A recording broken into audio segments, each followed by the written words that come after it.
For over half a century, three gentlemen, Houston faith leaders, have come together to join their voices in support of civil liberties and justice for all. They're often and affectionately known as the Three Amigos. Archbishop Joseph A. Fiorenza and Rabbi Samuel E. Karff and Reverend William A. Lawson have found that when they join their multi-faith voices together, that they are stronger and more powerful than if any one of them spoke individually. Today, we're proud to bring them together in a dialogue called Vital Conversations with Our Community. Each of them will share their lifelong journey toward civil rights for all people. It's an important time to discuss these issues, and with the support of our Multi-Faith Council of Interfaith Ministries, we're glad to start this conversation. The three gentlemen have been honored in our Brigitte and Bashar Kalai Plaza of Respect in Midtown Houston. There are three pillars of light that remind us of the good work of the Three Amigos and stand as a perpetual representation of their contributions to our community. We thank you for joining us today.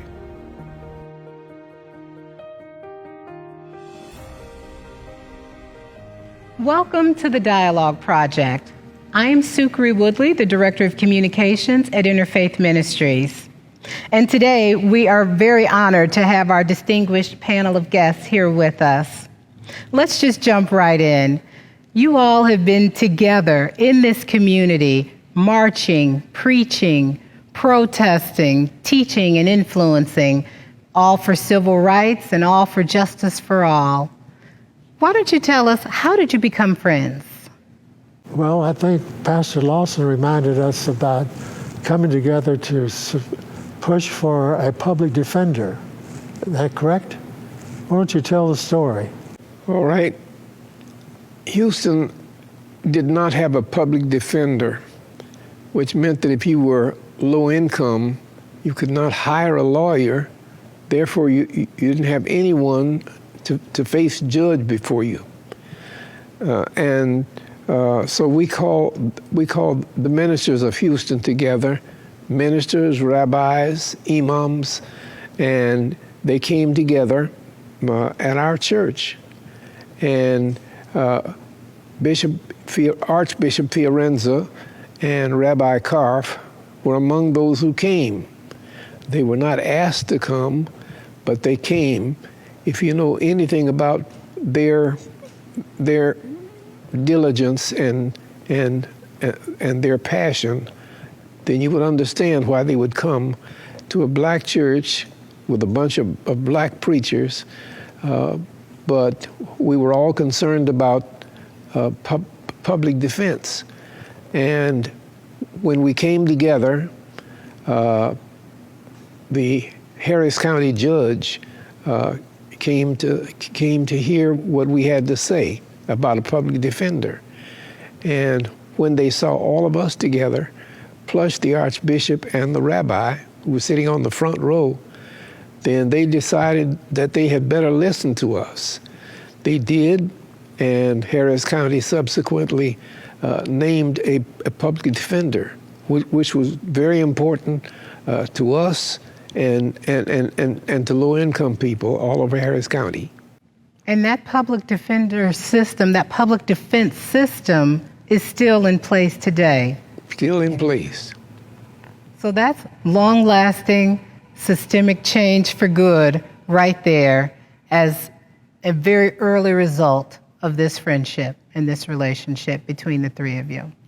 Tell us, who are your heroes? Because as I sit here today representing Interfaith Ministries, I can honestly say you all are our heroes. Who are yours? Well, for me, our interest in trying to bring justice for all in our city, in our state, in our country. My hero would have to be Martin Luther King. He had a very powerful influence on me as a young priest, and it was because of his eloquence, the passion that he had to try to bring about Justice for All, that I got really involved in it and decided to march with him. And I did, with him in Selma. So I would have to say Martin Luther King is certainly my hero among those still living. Now, some of those saints that went before me are also my heroes, too. Rabbi Karff. Well, certainly one of my heroes is Abraham Joshua Heschel, who was a traditional rabbi. I'm a Reform rabbi, but I was inspired by his great concern for social justice. Too often, the tendency of those who are very traditional or orthodox in their practice did not go along with their reaching out to the larger community. But he paved the way, and he in turn influenced me to realize that while I have my own story and my own identity, particular identity, my own way of relating to God, I am also part of the larger story that unites all of us as children of God, and that I needed to go beyond the confines of my own group and identify with soulful leaders of other religious denominations. And that taught me and made me decide as a young rabbi, very young rabbi, that was going to be a very important part of my rabbinate, of my ministry, that it was not enough to focus only on the specific issues of my own community, but I needed to relate to the issues that bind us together as children of God. That's very powerful. Before I answer the question, Sukri, I have to say a word of thanks to Interfaith Ministries. First of all, because of its long-lasting interest in justice for all, and its long-lasting teaching of this community about how important it is that whatever our religion, whatever the theology of our religion, we should come together and be concerned. It probably could only be Interfaith Ministries who could put on this kind of a town hall and put it on camera. So first I have to say thanks to Martin Kaminsky and to Jody Bernstein and to the people in Interfaith Ministries who would do that. Now, having said that, let me deal with your question.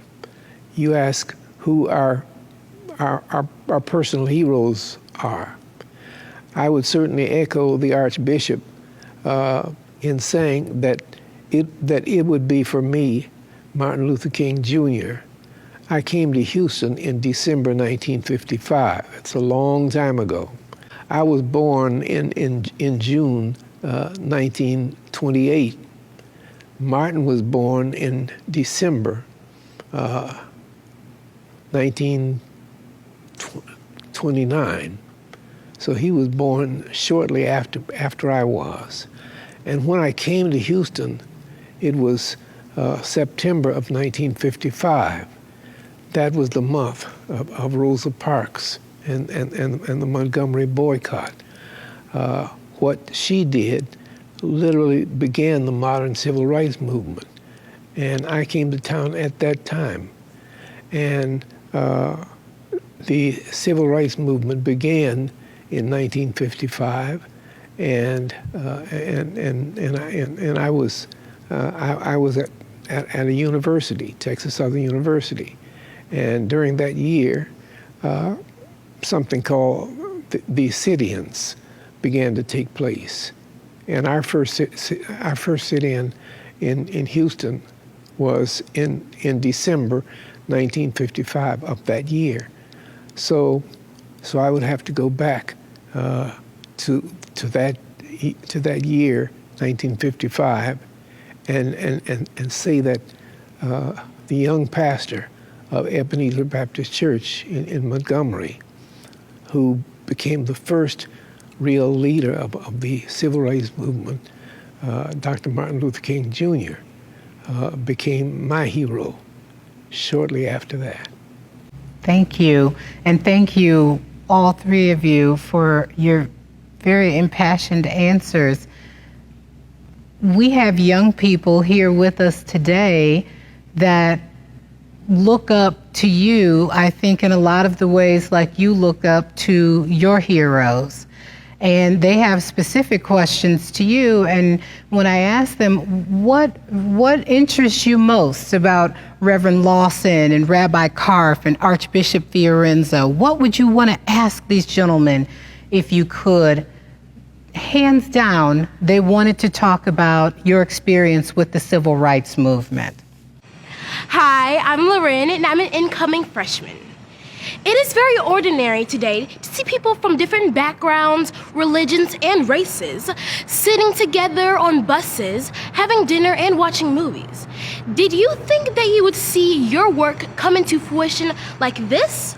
Or did you think that your work was just a stepping stone in a long and tiresome process for freedom and equality for all people? Well, I would say it's a stepping stone, but we haven't completed the walk yet. The journey's still going on. But we've made significant progress in the last 20, 30 years or more. But there's still a lot of social injustice. Whether the question is it systemic? I think it is in some ways. But I know that, and thank God, we have made some progress. We've integrated many of the public places which were not totally segregated back in the 60s. So progress has been made, but we can't stop now. We have to keep going. We have much more to do to see that we have true justice and for all people in this country. And we live up to our ideals of our Constitution. My years in Chicago were a very important part of my total ministry, and I somehow was invited to join the Chicago Conference on Religion and Race. And that was the start of my recognition that much as I intended to devote my attention to promoting Judaism and Jewish loyalties among the younger generation, I needed to be equally concerned about reaching beyond the Jewish agenda, or recognizing that an important part of my Jewish agenda involves social justice, and that therefore I needed to be ready to devote a good portion of my energy and time to joining with persons of other faiths in a concerted effort to promote racial justice and more generally social justice in our society. And I think Chicago was the formative period in my ministry when I became very active in what was called, or came to be called, the Chicago Conference on Religion and Race. This teamsmanship is a great part of what happened with me. I started working with university students with sit-ins and marches. That was in the 50s and 60s. And at that time, we were dealing with a biracial community. And so the early sit-ins, marches, protests were black versus white. And so when you saw a march, what you saw was basically black people protesting against a white system. What I saw with the march after George Floyd's death was a multiracial rainbow of people. And there seemed to have been no difference between the anger of black people and the anger of many different cultures. So I think that what I saw before with blacks protesting against white was a totally different thing, with a multiracial outrage against what the rabbi has called systemic. And I think that we are now facing a system that is going to have to be completely changed, not just blacks against white police, but people who are living in a corrupt system, and people who need to see change in that corrupt system. So I think that it's different. I don't think that we've gotten there yet. Let me say how important I think that people getting together is.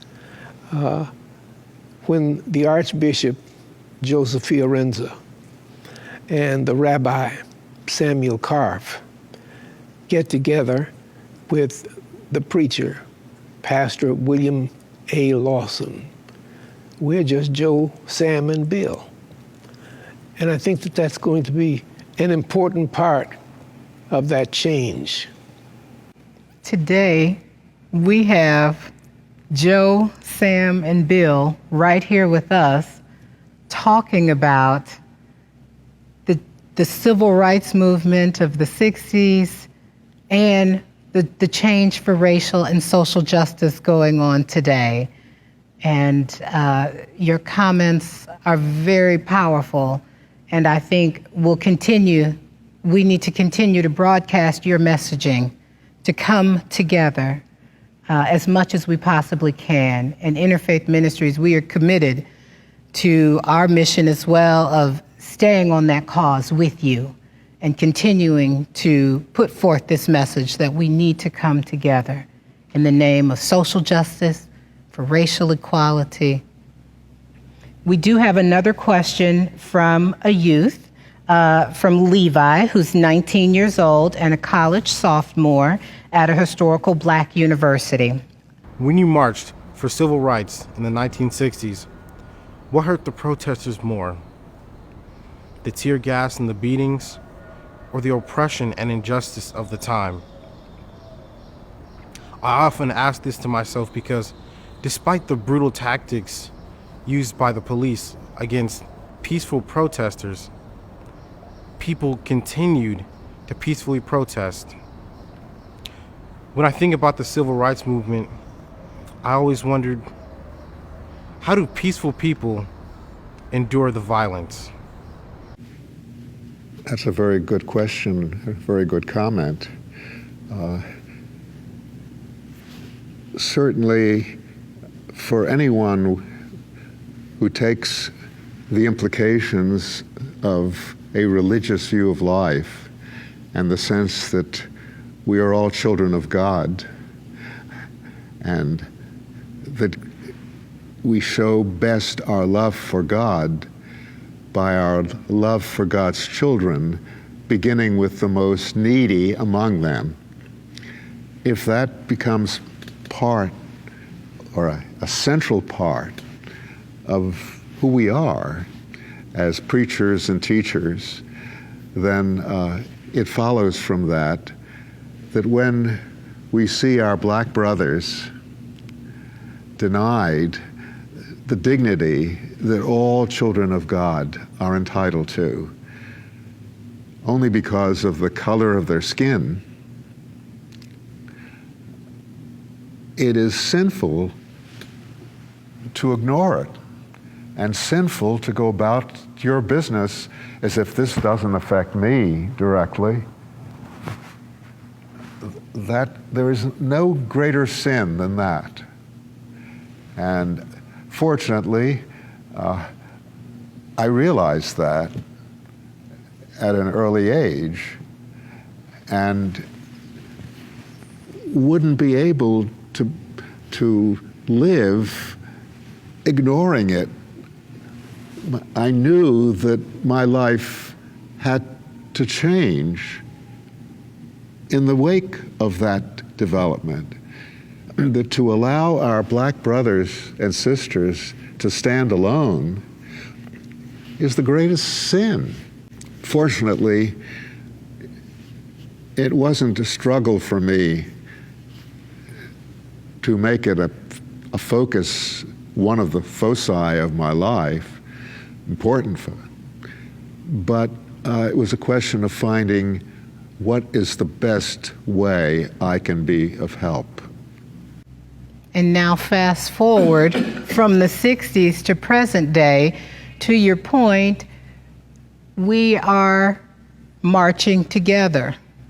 There's much greater diversity now, marching together for equal rights, marching together against police brutality.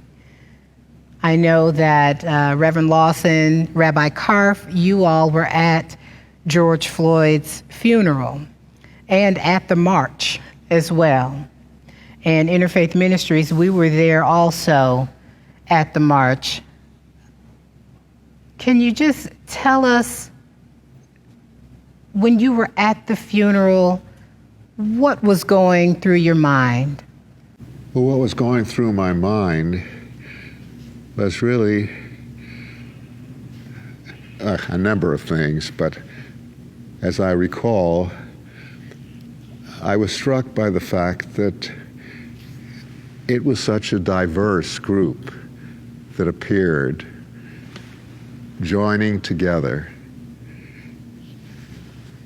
in behalf of the injustice targeting our black brothers and sisters. And it didn't seem unusual to me. It didn't seem something even noteworthy. It is something that I couldn't imagine it being otherwise. And obviously, I'm old enough to remember the time when it was otherwise. And I know in terms of my own group, which was no stranger to anti-Semitism, even in America, that there was a time when I was preoccupied with that agenda and didn't reach beyond it. It was all consuming. I'm so grateful that, first of all, the situation of my people in America has improved substantially, radically, and I am grateful that I now feel it would be sinful for me to be totally preoccupied with the needs and aspirations of my own community, when actually these are kin. They are not only part of the human community, they are my friends. And I couldn't imagine just standing apart from the call when I was invited to participate in the Chicago Conference on Religion and Race. I became one of its most active member and eventually a leader. And I'm so grateful for that.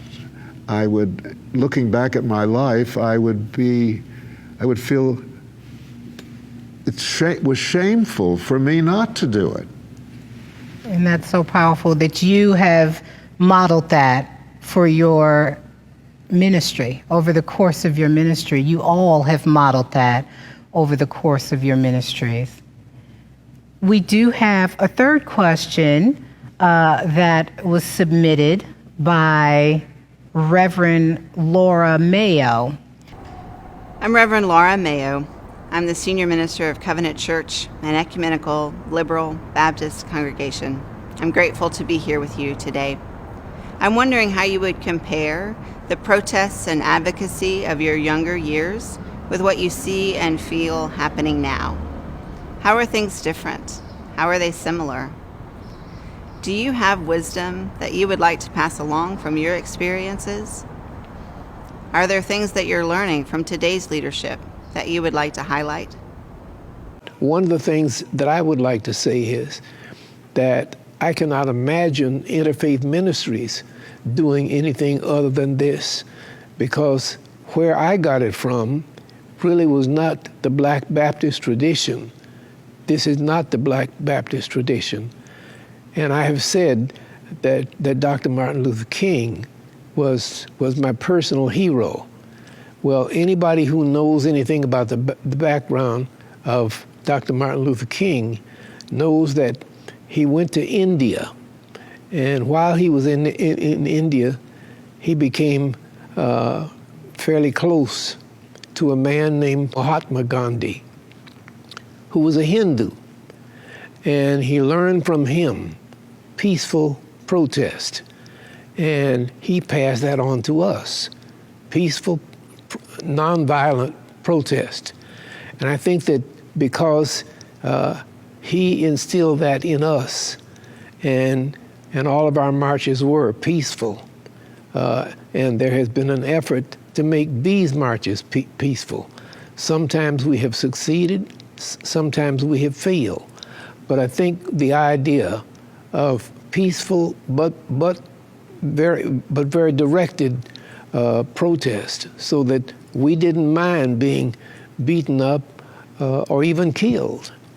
We had to speak out for the truth, whether that was Baptist policy or Catholic policy or any other kind. So our response to violence and to bitterness now is not much difference from what we learned from this Hindu.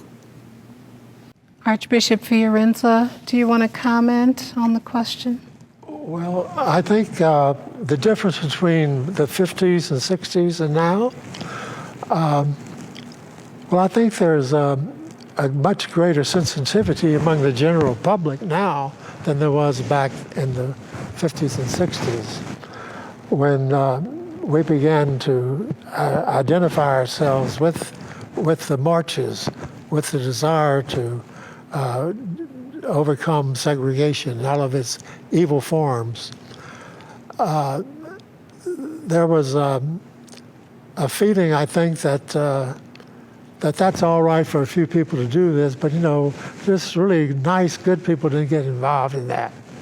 But now I think the attitude is much different. There's a greater sensitivity in the general public that understands the justice of the protests that are going on today. That they're protesting because what was wrong and evil is still existing, and it shows itself in the way in which George Floyd was murdered. So we know that we still have much more to do to make this a truly equal and just society, but we're on our way. I think we're on our way, and I think that the young people are going to help us. I'm so glad about the young people. They understand better than my generation that was wrong and back there, and it would be wrong now, and they want to do something to make sure that we live up to our ideals and what we profess to be as people that show love and equality to all people, regardless of their race, their gender, or their religion. The young people are very fired up right now, and it is exciting to see them willing to protest, and certainly peacefully protest, because we've seen, I think the vast majority have been peaceful protests. I participated in one myself, the same one you all did here in Houston on June 2nd, the peaceful protest with George Floyd's family. And it felt good to lend my own person to it. Like you said, Rabbi Karf, it felt good to personally take that stand and raise a sign to say that Black Lives Matter and we can't breathe, things of that nature. And it was also very encouraging to see such a large group of faith leaders there as well, because more than 200 faith leaders assembled at the Hilton Americas Houston Hotel for prayer. And then we all went out to march together. And we quickly got lost among each other in the crowd, but every once in a while we'd see a member of our group and wave and just keep marching. How can the faith community really come together at this moment to continue to help dismantle these anti-Black sentiments that are pervasive in America due to our racist culture? How can we come together as people of faith to better understand each other and help break down maybe fears or stereotypes about Black people in this moment? Well, I think a critical factor is for individuals who have leadership ability. There are leaders, they emerge from the crowd. And I think it's very important as we move forward to elicit the support of individuals who are leaders wherever they are in a group. Some of them are already part of the cause, but more than a few are not. And I think it's these individuals who need to be enlisted because their influence is way above average on their peers. And I think in terms, speaking of the Jewish community, I'd like to see more of them identified and enlisted if they are not already part of the answer, the response to the problem, rather than part of the problem. I would say that where we began with 2 white clergy on the front row is probably where we should be right now, which is what Sam just said. We need to enlist people who are not Black, people who are not poor, but people who have some influence. I think that right now, while if I walked into an office and said, I want to talk to the CEO, they might look at me and say, well, you're a Black preacher. He doesn't want to talk to a Black preacher. But if all 3 of us went in, I think they would say, open the door to these guys. And I think that just because we have the influence that we have right now, not as a single person, but as 3 clergy who want to express, who have been known to express our Judeo-Christian calling, our Judeo-Christian ministry. I think that just because they would know who we are, they would give ear to us. And if we would reach out and touch other people of our faith, even just of our philosophy, and if we would just enlist some of these people, not clergy, but business people and political leaders, I think any number of people would listen to us if we just called them into the business of trying to get policing cleaned up in Houston. I think that if we enlisted them as part of the team to clean up government, I think they would listen to us. I read in an article written about the three of you and about your relationship and the way that you all have been friends and worked together for many decades, many decades for civil rights, that you have expressed the power in the relationship comes from all three of you standing together instead of just one of you going and, fighting for the cause. But the power comes from the three of you standing arm in arm, fighting for the cause, fighting for change. And that you felt like because it was the three of you, your voices were amplified many times over, instead of it just being one person. I'm sure that's true. That's certainly our feeling. And I might say that we drew closer together as persons who cared deeply about each other as persons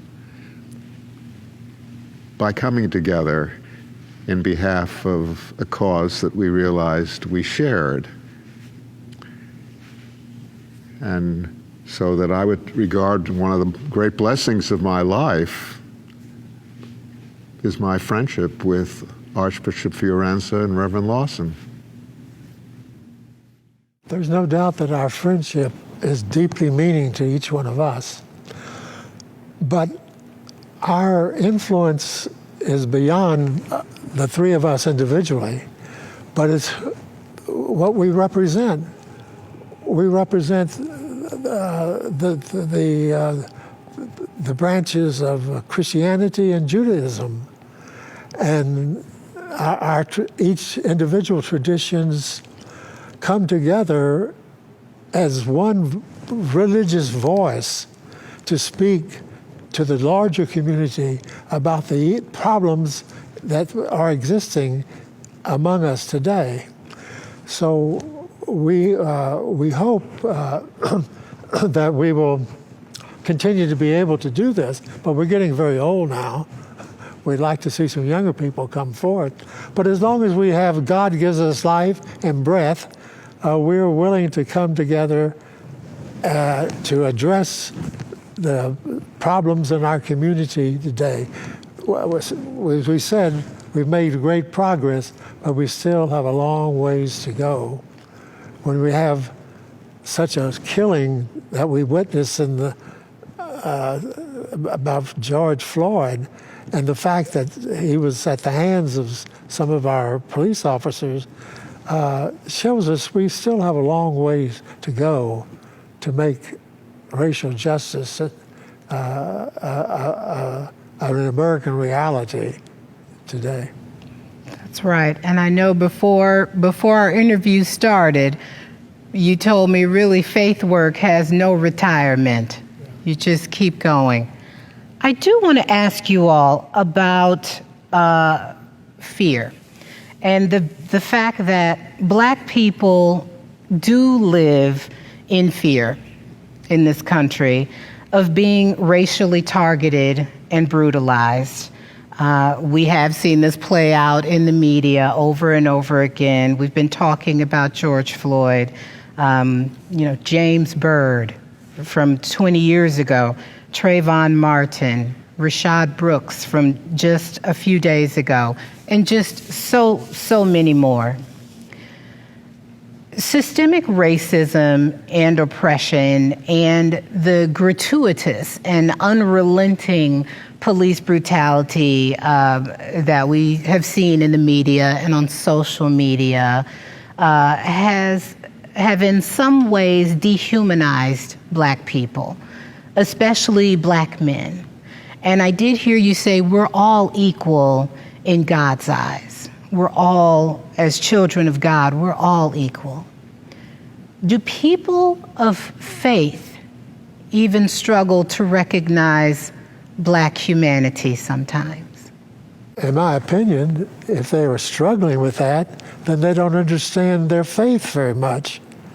As my rabbi spoke eloquently to what God's love for each one of us, regardless of our ethnicity or our backgrounds, we're all God's children. And we're all, in the eyes of God, His beloved children. And so for anyone who's struggling to understand why Black people are fearful, I think they don't understand what their faith really means. But there are people who still need to be reminded in as compelling a way as possible that they cannot be faithful to their own religious tradition at its best without having respect and love for those outside your family and your tradition and the persons you interact with on a daily basis. That's a concept that may be verbalized, but it's still not internalized as powerfully as it needs to be. When it becomes powerfully internalized in the mass of Americans, we will go a long way toward advancing the dignity of every human being, regardless of their religious tradition.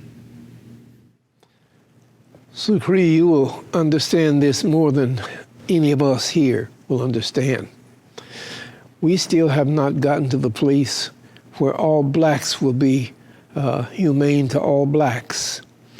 We often have the difficulty of being able to accept all of our own brothers and sisters as brothers and sisters.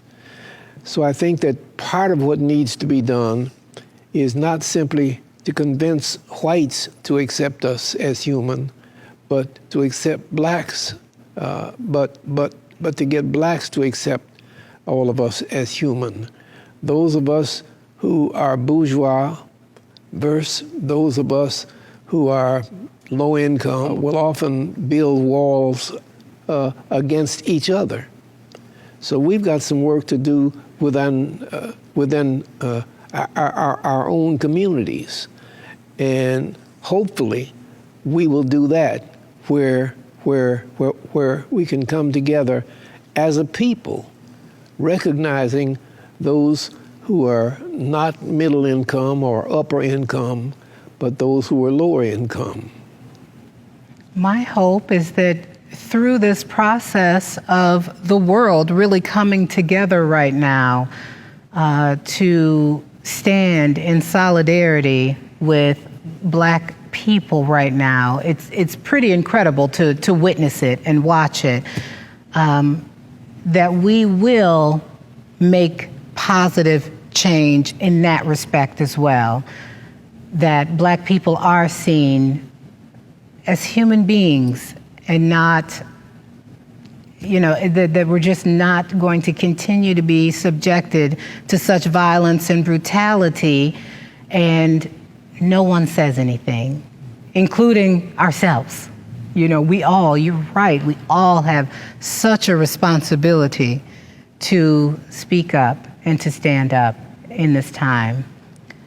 It's a time, I think, where some people sense a timid yet palpable sense of hope that going forward from this moment, as we go forward into the future, we may finally be at a pivot point in the United States, right, where we can begin to overcome the issues of racism and inequalities and police brutality, the things that Black people are facing every single day. And not only Black people, but people are being subjected to racism, So we have opportunities here to come together and to continue to progress forward in this work. I have to ask you, I have to know from you all, how do you feel people of faith can help make this a lasting change? We're at a strong pivot point right now, but how can people of faith really step out right now and just help us make this a change for good? Well, I think if they can be true to their religious beliefs, they will do this. And not to do it is to betray what we profess we believe. I think there's some of those signs I saw during all the protests that silence is Violence. Yeah. Silence is violence. Silence is violence. And I think for the religious community to remain silent at this pivotal moment is a violation of their belief. I think it's a wonderful moment, as you just said, for the religious community to take this and really move it forward to the way in which we truly believe that God wants us to do it. And I think if religious people are true to their own beliefs, then this pivotal moment will truly be a moment of great progress. It's a very powerful thought and a very powerful sentiment. You all have certainly put your lives on the line for it, if you will, in many ways. You stood at rallies and marches, and you were on the front row when you needed to be on the front row. And I think that is, the moment that many of us are coming to in our own lives. We need to make that decision for ourselves when it's time to stand on the front row with your brother and your sister, black, white, or whatever, and just come together for the good of the cause. Through your own actions, you've been an ally to the movement for civil rights and social justice for many, many decades. How would you advise the general public to be an ally for the cause of equal rights for Black people and also people of color around the world even? I think it's going to depend upon the religious community to energize them to do this. Just for an example, I saw in the paper Sunday, Bill O'Brien, the coach of the Houston Texans, coming out saying what it meant for the football players to take a knee.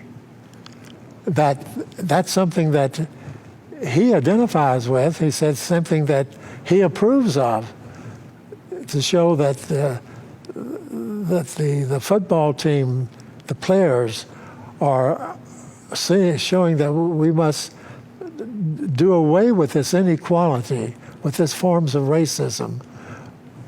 And to have public figures like that come out and make these statements is going to help strengthen what the religious community is trying to do. So I think more of these public figures coming out like Bill O'Brien did is going to help us push the ball down the field. That was a strong move by Coach O'Brien, absolutely. And I know his players, I know that meant a lot to the players. I think a critical factor is the role of the various religious institutions in their educational programs to be sure that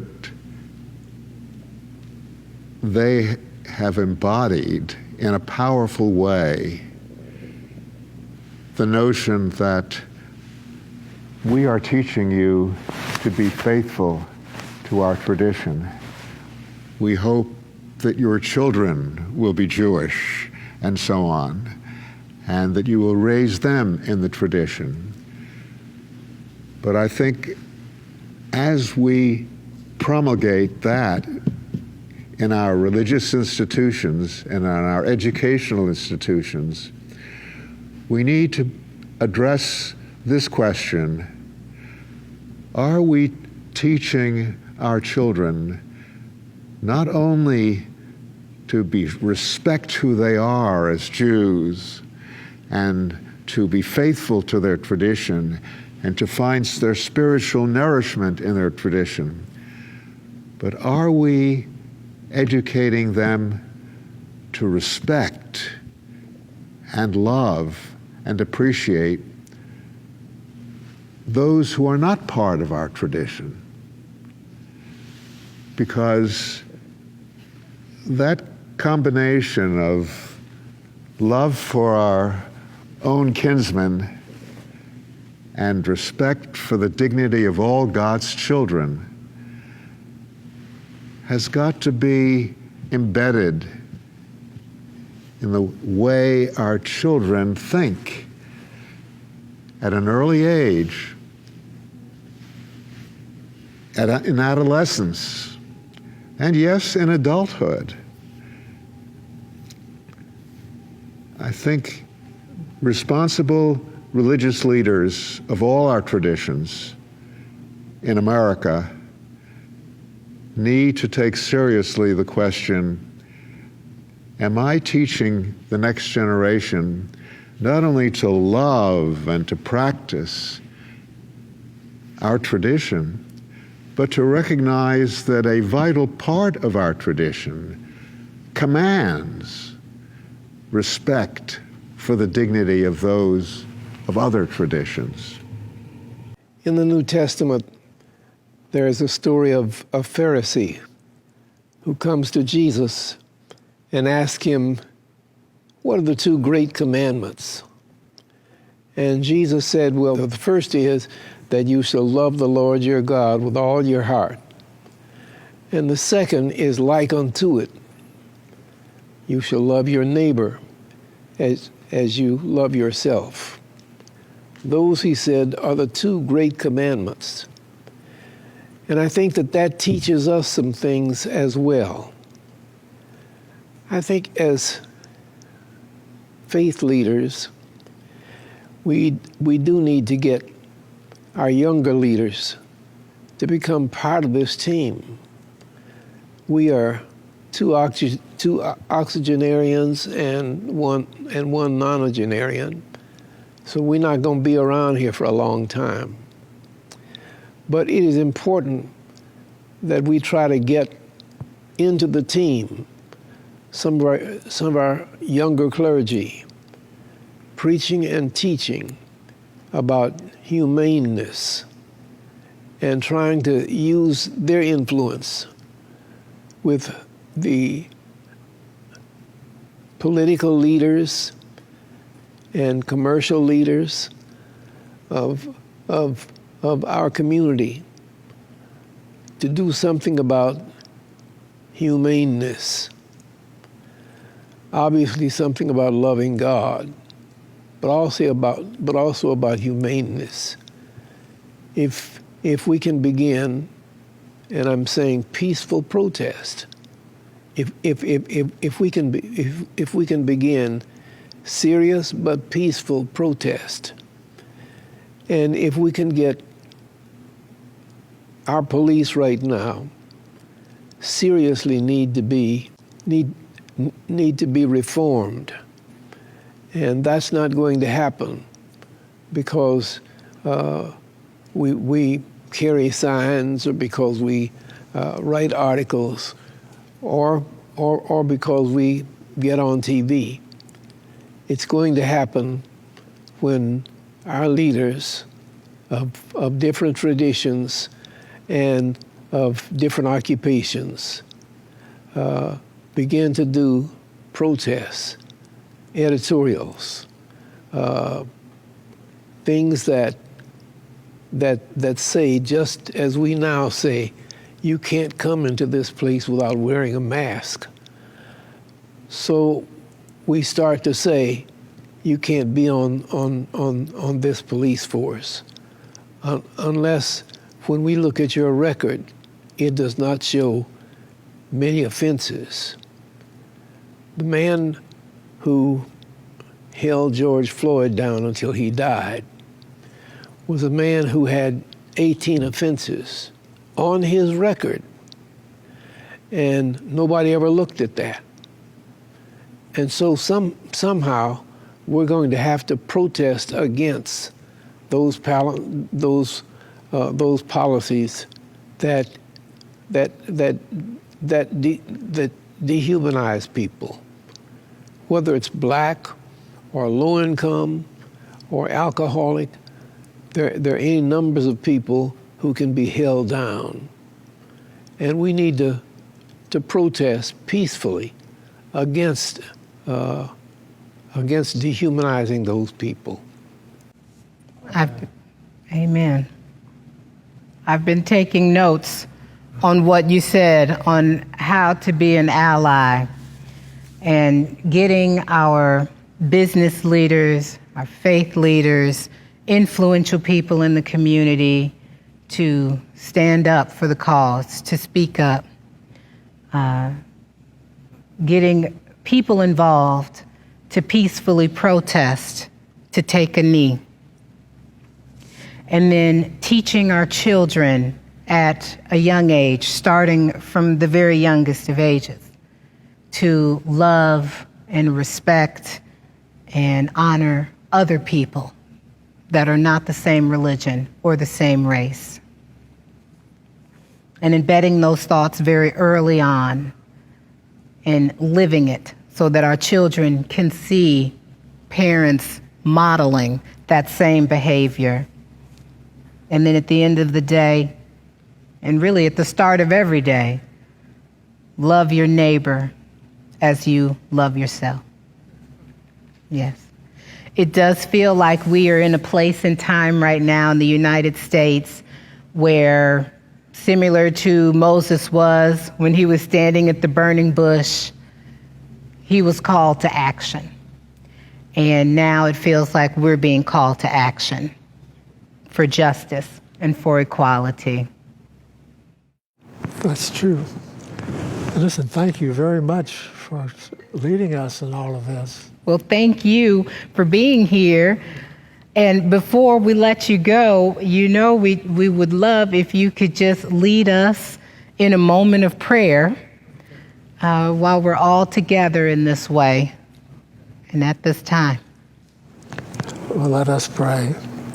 Oh, gracious and holy God, we come together as your children and know that you love each one of us in a very special way, no matter who we are, whatever our race, our ethnic origins, or our nationality, or our religion. We're all your precious children. Help us, gracious God, to know that we are doing your will when we show your love for all people.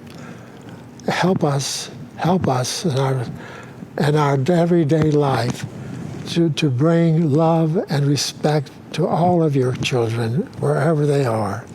And in doing so, we know we are truly doing your will, and we're bringing your love into this world, and helping us to live out in this world, to live out what you believe most dearly, that we are your children and deserve love and respect for each other. Amen. Amen. Okay? All right, amen. Well, let me just say, Archbishop Fiorenza, Rabbi Karff, Reverend Lawson, thank you. Thank you so much for taking the time to be with us today here at Interfaith Ministries. As I said in our opening, you are our heroes, and we are eternally grateful for the work that you are doing in this space of civil rights. And to all of you who have joined us today, we say thank you. And to our audience that will watch this broadcast at a later date, let us all go forward from this moment, building on the reflections of our three amigos here, and continuing to stand together in the fight for justice, equality, and respect. Thank you.